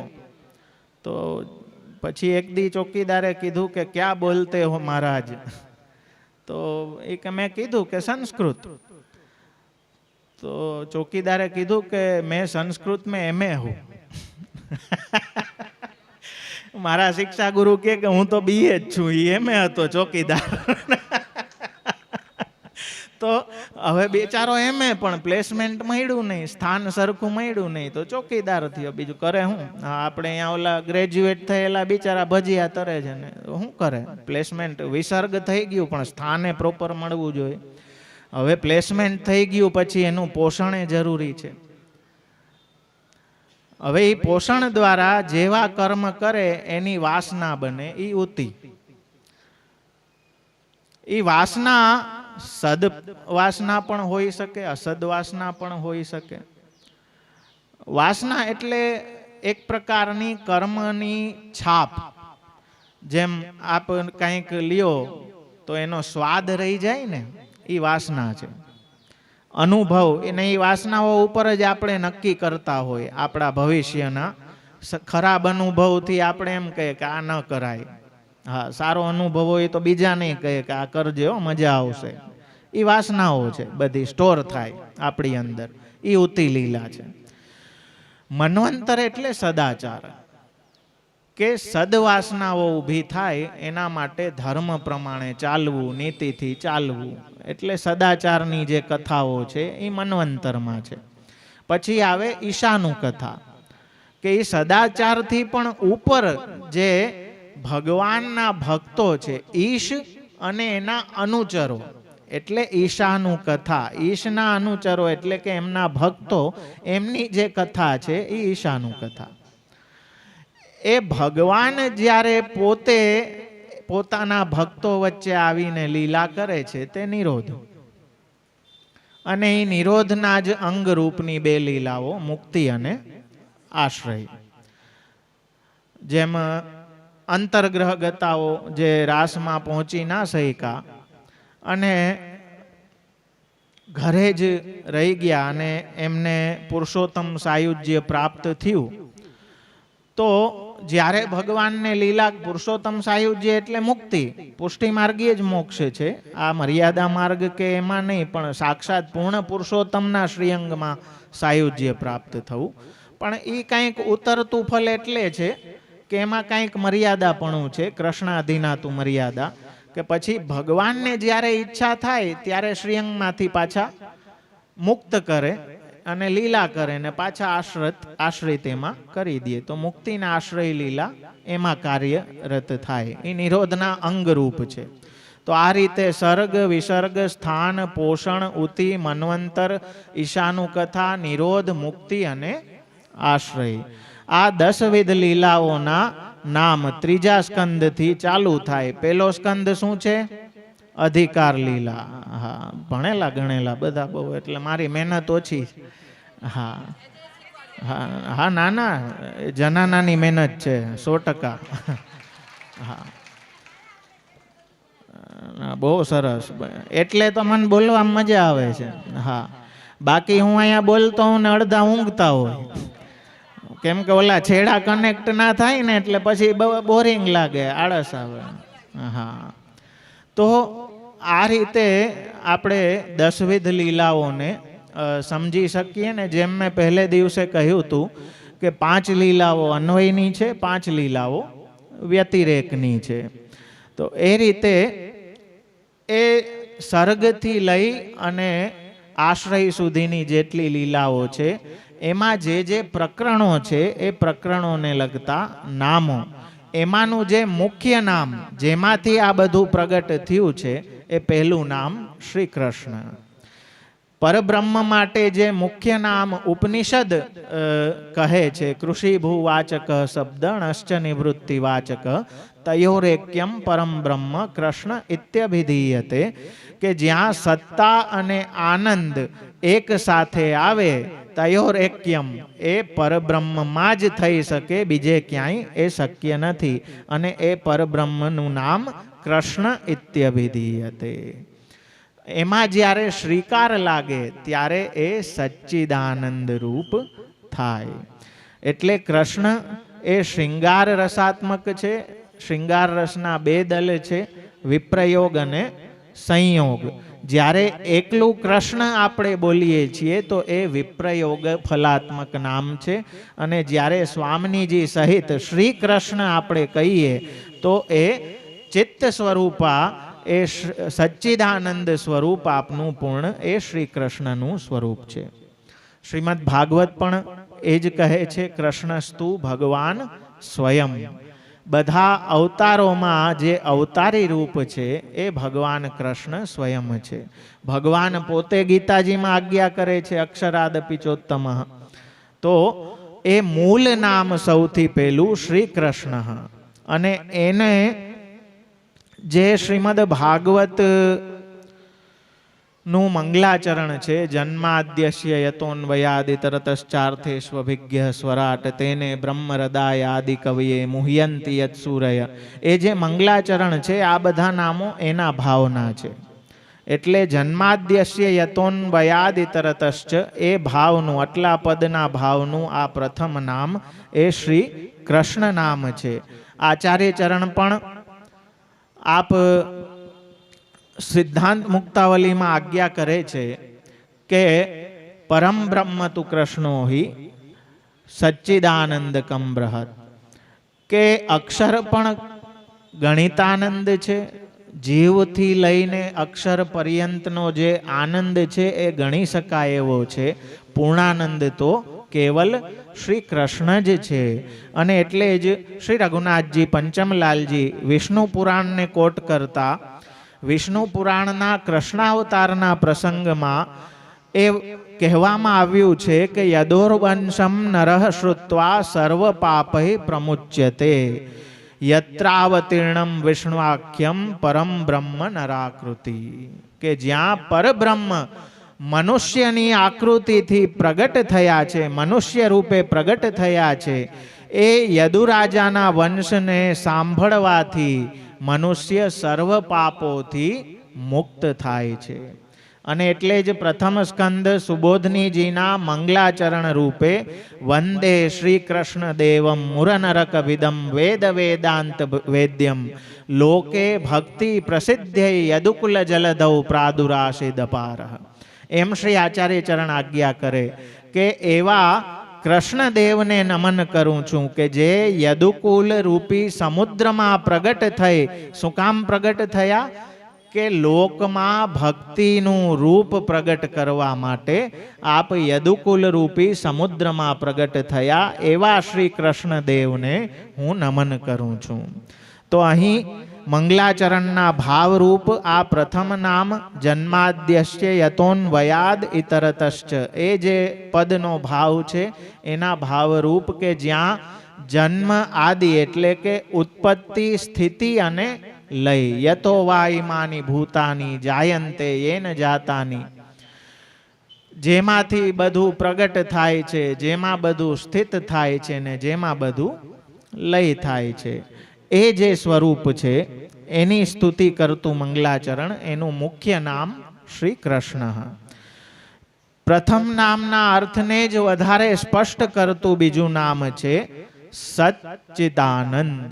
એમાં 3 પદાર્થ છે, સત, ચિત્ત અને આનંદ.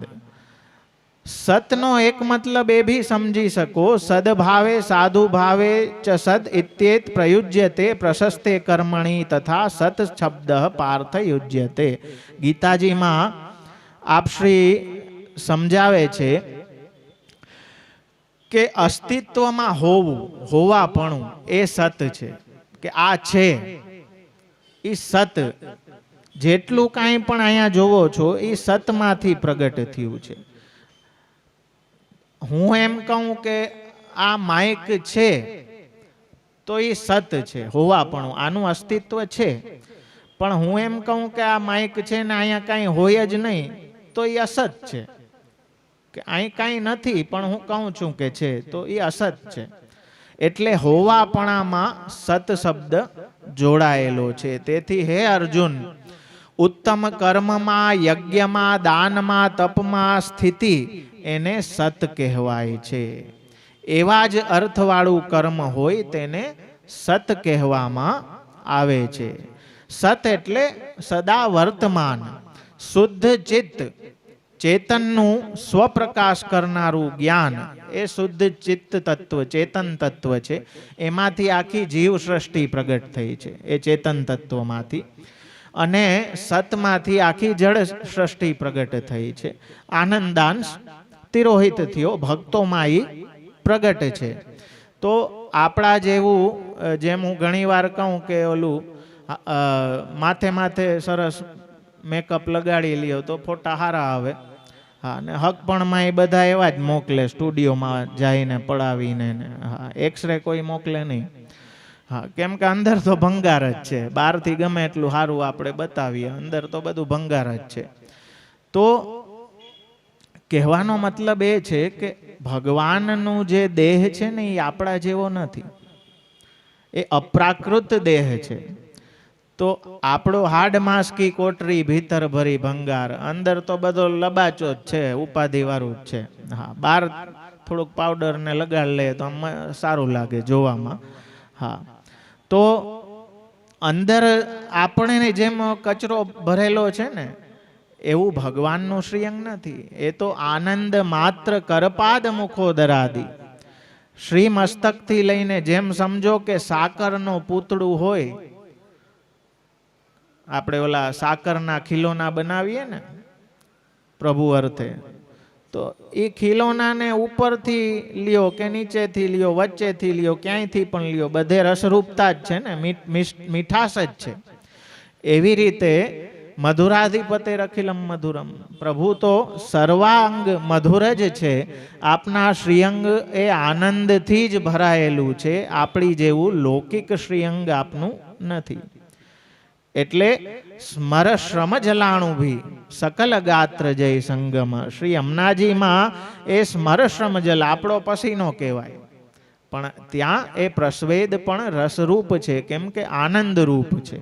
એમાં કોઈ લૌકિકતા નથી. એટલે ભગવાનમાં ક્યારેય લૌકિકતા જોવી જ નહીં, લૌકિક ભાવ પણ ન કરવો. કેમ કે આપ કેવા છે? સચ્ચિદાનંદ રૂપ છે. બીજું નામ આપનું કહે છે સચ્ચિદાનંદ, સચ્ચિત અને આનંદ સ્વરૂપ વાળા. જેમ શ્રી રામચંદ્રજીએ ચરણનો સ્પર્શ કર્યો અને પથ્થરની અહિલ્યા સજીવન થઈ ગઈ. તો ભગવાન માટે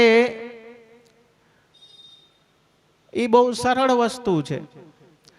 સાવ સાધારણમાં આપને કહું ને કે ઘણીવાર આપણે આપણા હાથ કે પગનો બહુ રફ યુઝ થતો હોય ને, પછી ધીમે ધીમે એ જડ થઈ જાય.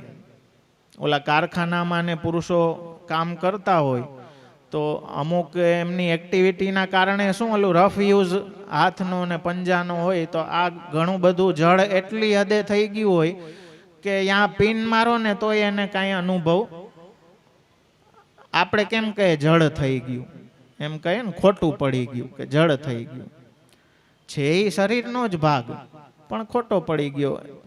What does that mean? એનો મતલબ કે ચેતન તત્વ ચિત્ત કંઈક પાછળ હટી ગયું છે. તો સચ્ચિદાનંદાત્મક જ આખી સૃષ્ટિ છે, પણ જળમાં સત પ્રગટ છે, ચિત્તને આનંદ તિરોહિત છે. આપણામાં સતને ચિત્ત પ્રગટ છે, આનંદ તિરોહિત છે. પણ ભગવાનને જ્યાં જે પ્રગટ કરવું એ કરી શકે કે નહીં? તો પથ્થરમાં પણ જે સત છે એમાં ચિત્ત અને આનંદ પ્રગટ કરવા હોય તો ભગવાને તો ખાલી સ્પર્શ કરવાનો, મહાપ્રભુજીને તો ખાલી વાણી કહેવાની કે પયોદા ઉઠ, અને પથ્થરની ગાય પણ ઘાસ ખાવા લાગે. તો પ્રભુ માટે તો એ કંઈ ઇમ્પોસિબલ નથી. એણે જ બનાવેલું. પ્રોગ્રામર જે હોય, જેણે પ્રોગ્રામ બનાવ્યો છે, એ એમાં ગમે એડિશન ને સબસ્ટ્રેક્શન ને ગમે કરી શકે ને. હા, એના માટે એ કંઈ અઘરી વસ્તુ નથી. તો પ્રભુ સચ્ચિદાનંદ રૂપ છે આપ પોતે, એટલે આખી સૃષ્ટિ આપના રૂપ છે. તો અહિલ્યાને સજીવન કરે એ પ્રભુ માટે કોઈ બહુ મોટું કાર્ય નથી, કેમ કે જે ત્યાં તિરોહિત હતું એ આપે સ્પર્શ કરીને પ્રગટ કરી દીધું. તો આપ સચ્ચિદાનંદ છે. ત્રીજું નામ આપનું કહે છે નિત્ય લીલા વિનોદકૃત, નિરંતર લીલા રૂપ વિનોદ કરનારા. હવે જેમ મેં કહ્યું ને કે જ્યારે આપ અવૈષ્ણવી ક્રિયા કરો છો ને ત્યારે ભગવાન જોતા નથી. પ્રભુની દ્રષ્ટિ આપણા એક દાસની તો શું કામના હોય કે સ્વામીની દ્રષ્ટિ મારા ઉપર રહે. આપણે કહીએ ને કૃપા દ્રષ્ટિ રાખજો.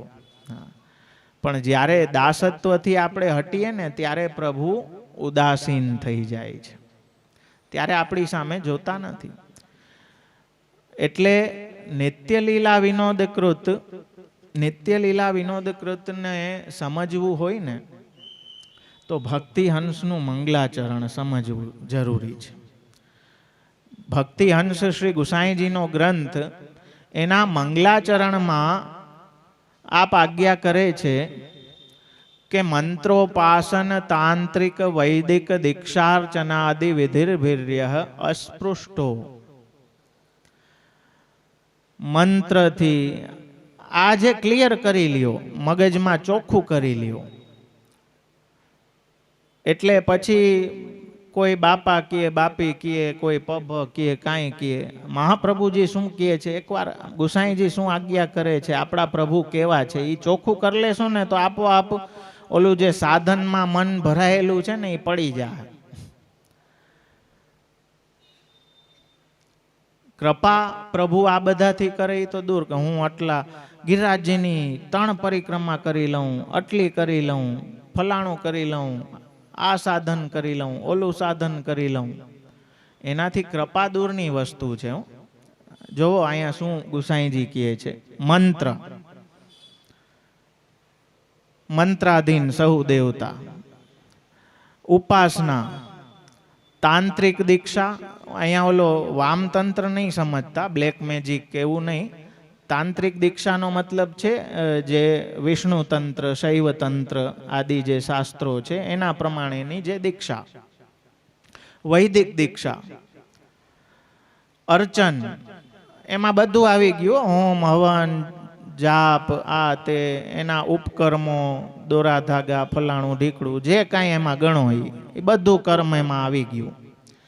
આ બધું કર્યાથી કે આ બધાથી પણ જેને અડી પણ ન શકાય, જેને સ્પર્શ પણ ન કરી શકાય, અસ્પૃષ્ટો.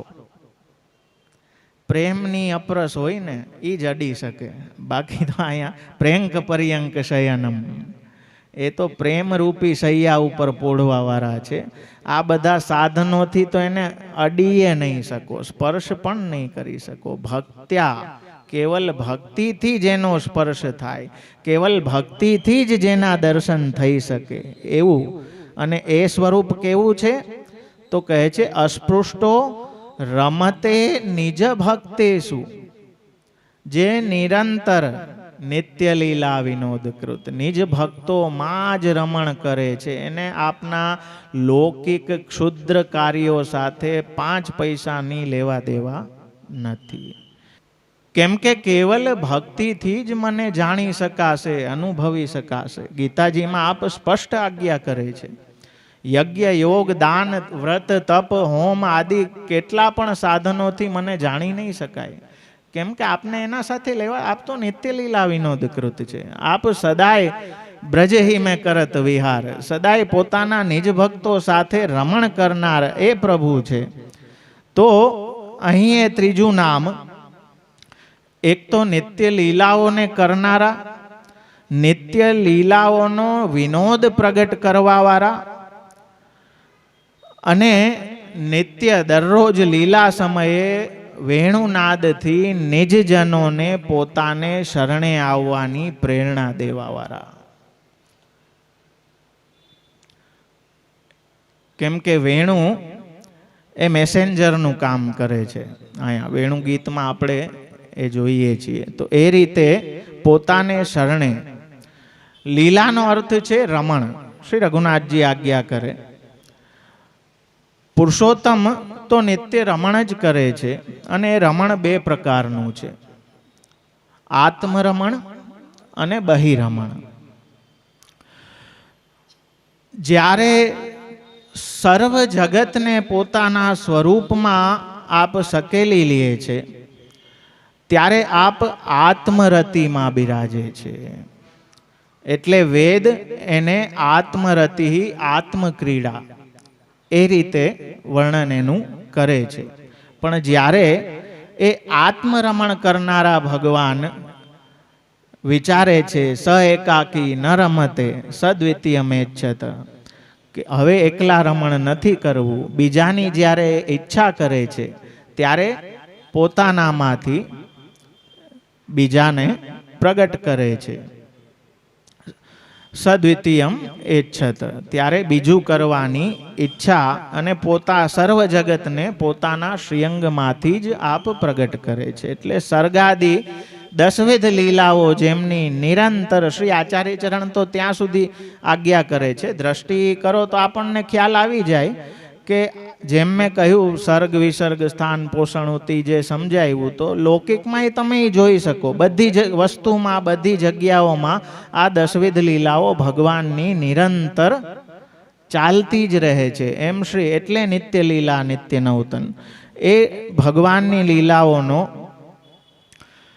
નિત્ય હોવાથી અહીં શ્રી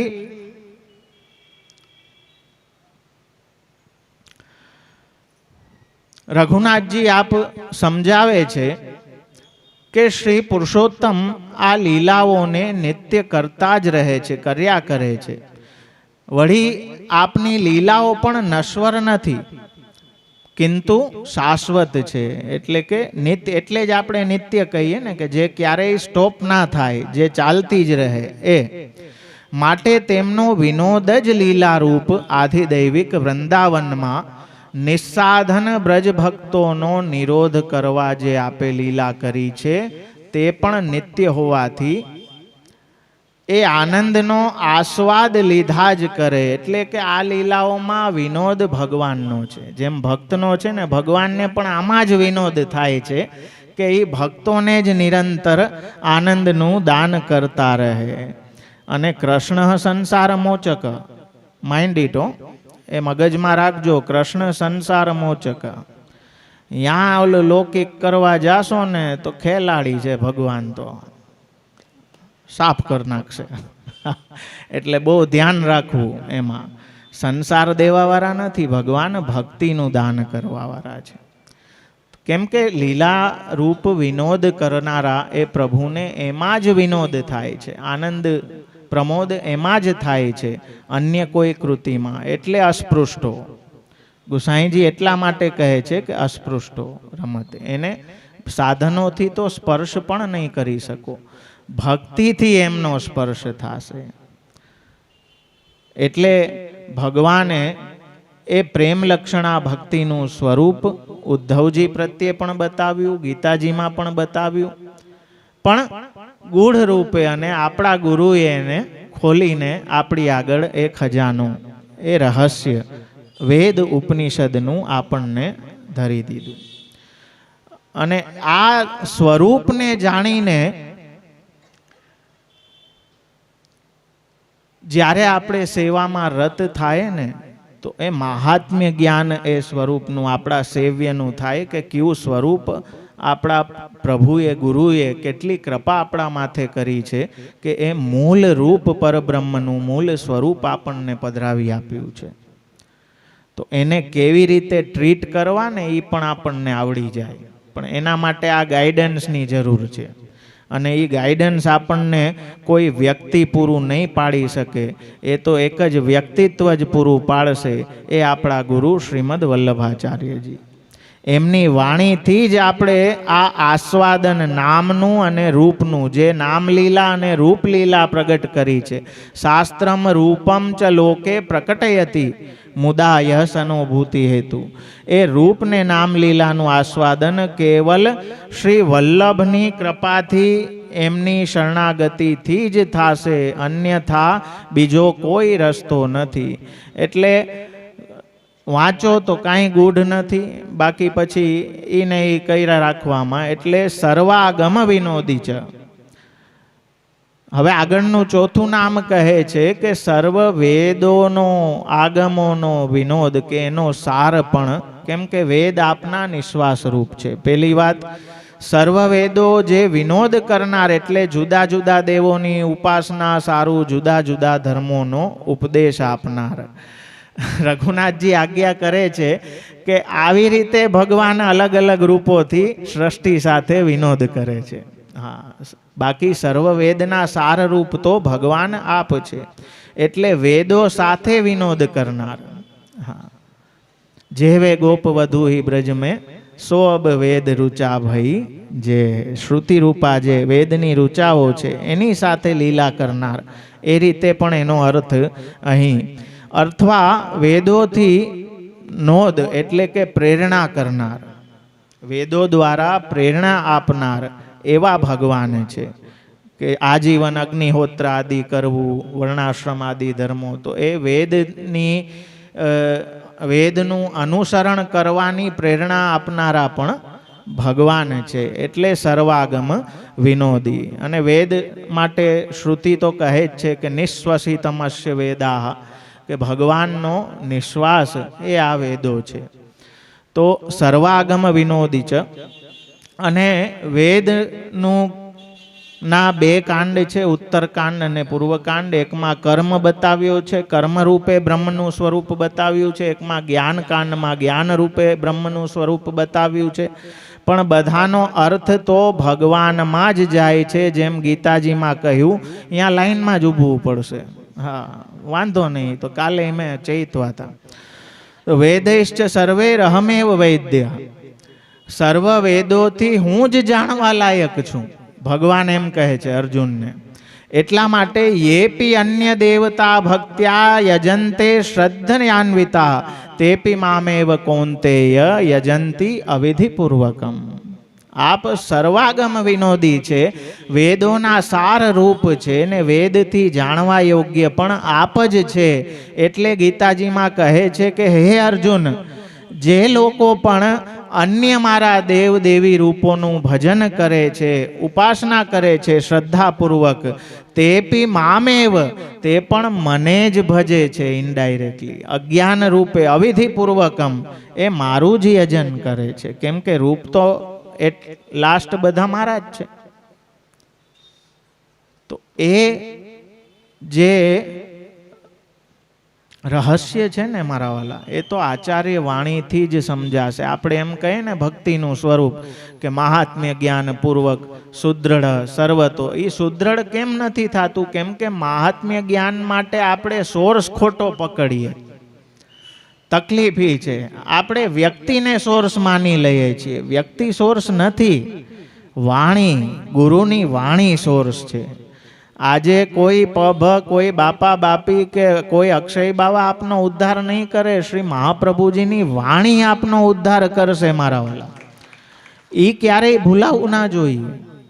તો એ વાણીને પકડી રાખશું ને, તો એ વાણીથી આપણે તરી જાશું. પછી આપણા જીવનમાં એ સાધન થાય ના થાય એની ઉપાધિ નહીં કરવી મારા વાલા, પણ એની કૃપાને ક્યારેય ભૂલવી નહીં. એ સાધન બુદ્ધિથી નિવૃત્ત થાશું ને તો આપોઆપ ફરિયાદ, દુઃખ ને લપ, કેમ કે દાસત્વ દ્રઢ થશે ને એટલો આનંદ વધતો જશે. હા, કે હું કૃષ્ણની શરણમાં છું, મારે હું ઘટે, ઘટે તો જીવન ઘટે, બાકી કાંઈ ના ઘટે. હા, તો એ ભાવના દ્રઢ થઈ જશે, પાવરમાં આવી જશો, ઓલા હોગિયા કરીને ફરતા બંધ થઈ જાઓ. એ દાસત્વની સિદ્ધિ એ મહાપ્રભુજીની વાણીથી થશે. તો જે સર્વ વેદોના સાર રૂપ છે, સર્વ વેદોથી જાણવા યોગ્ય જે સ્વરૂપ, સર્વાગમ વિનોદી, એવા સ્વરૂપ શ્રી આચાર્ય ચરણની કૃપાથી આપણી માથે બિરાજ્યા છે મારા વાલા. આમ તો અહીંયા દર્શન ખુલ્યા જ નથી, આ બધા ખોટા ઉતાવળ કરે છે. પણ હા, પછી મને હલાવા નથી દેતા વધારે. કે ભગવત ધર્મ સામર્થ્યાદ વિરાગો વિષયે સ્થિર. આપણા સામર્થ્યથી વિષયોમાં વૈરાગ્ય નહીં આવે. એ જીભનો સ્વાદ ઊભો રહેશે જ પ્રસાદ ટાઈમે.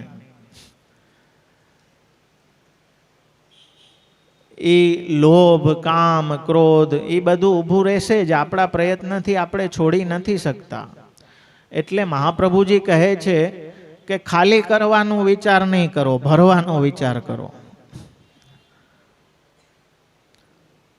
તો ભગવદ નામ, ભગવદ ધર્મને એટલો જીવનમાં ભરી દો કે ઓના માટે જગ્યા જ ના રહે. એ ધીમે ધીમે બધું નિવૃત્ત થાય. તો ભગવત ધર્મના સામર્થ્યથી એમાં વૈરાગ્ય થશે, આપણા સામર્થ્યથી નહીં થાય. એટલા માટે સાધન પણ ભગવદ નામ છે અને ફલ પણ ભગવદ નામ છે.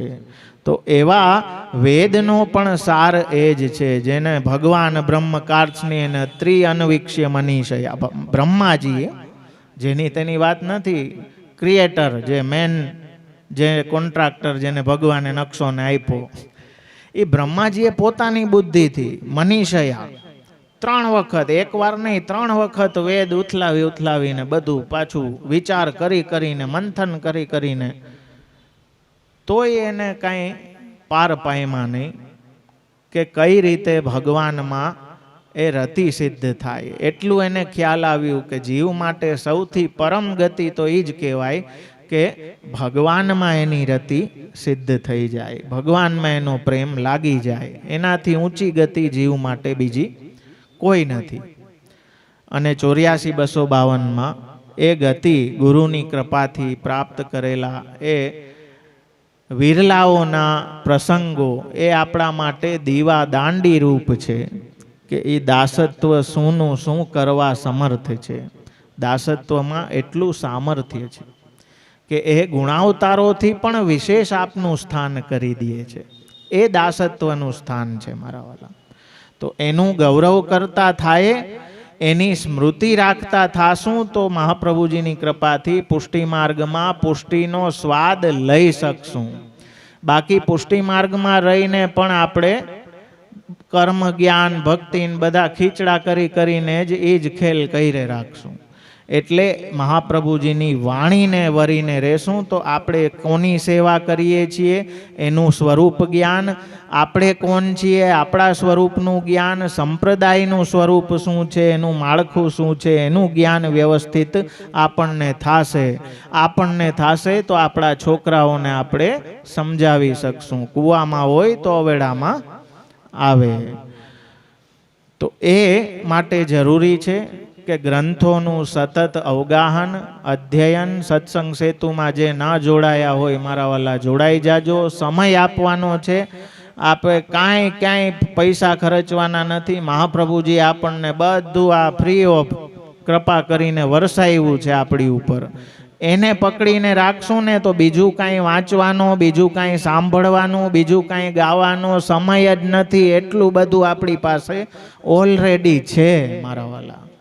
તો આપણી વાણીને પ્રાથમિકતા આપીએ આપણા ગુરુની વાણીને પ્રાથમિકતા જીવનમાં આપતા થાશું તો શરણાગતિ, સમર્પણ બધું કાંઈ શ્રી વલ્લભ નખચંદ્ર છટાબિન સબ જગમાં જ અંધેરો દ્રઢઈ ન ચર. તો આનંદ જ આનંદ છે. વૈષ્ણવતામાં જે આનંદ છે, બીજા જેમ રસખાનજીએ કહ્યું ને કે મૂળ મૂરખ શીઘ્રે ભટકત હે, એ બહુ મને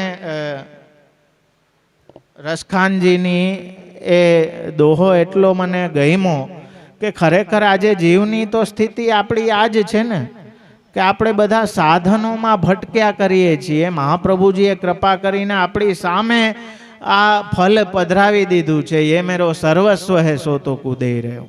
પણ આપણી સ્થિતિ તો જે આ એક સુતીરથ ડોલત હે, એક 12,000 પુરાણ બકે હે, એક લગે જપ में तप में एक सिद्धि समाधिन में भटके है, चेतजु देखत हो रस खान सु मूढ़ महासिगरे भटके हैं, साच ही वे जिन आपुन पोयह श्याम भूपाल पे वारी छके.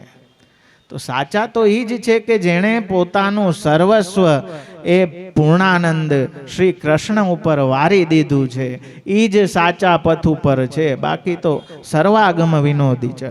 એ બધા આગમ, બધા વેદોનો છેડો સાર પણ એ ભગવાન જ છે, કે જે આપણને આપણા ગુરુએ આપણા ઘરે આપણી સેવા સ્વીકારવા પધરાવી દીધું છે.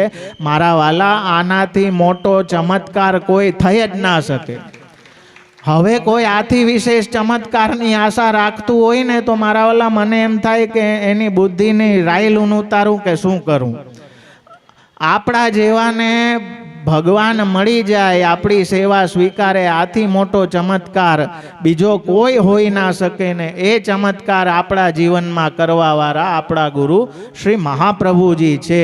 એ ઋણમાંથી આપણે 700 નહીં, 7,000 નહીં, 7 લાખ જન્મે, 7 કરોડ જન્મે કોઈ દી આપણે એમાંથી નીકળી ના શકીએ. કેમ કે આપણા એ શ્રી વલ્લભે આપણને પૂર્ણ પુરુષોત્તમનો પરિચય કરાવ્યો. શ્રી વલ્લભને શરણે જઈને રહીએ આનંદમાં,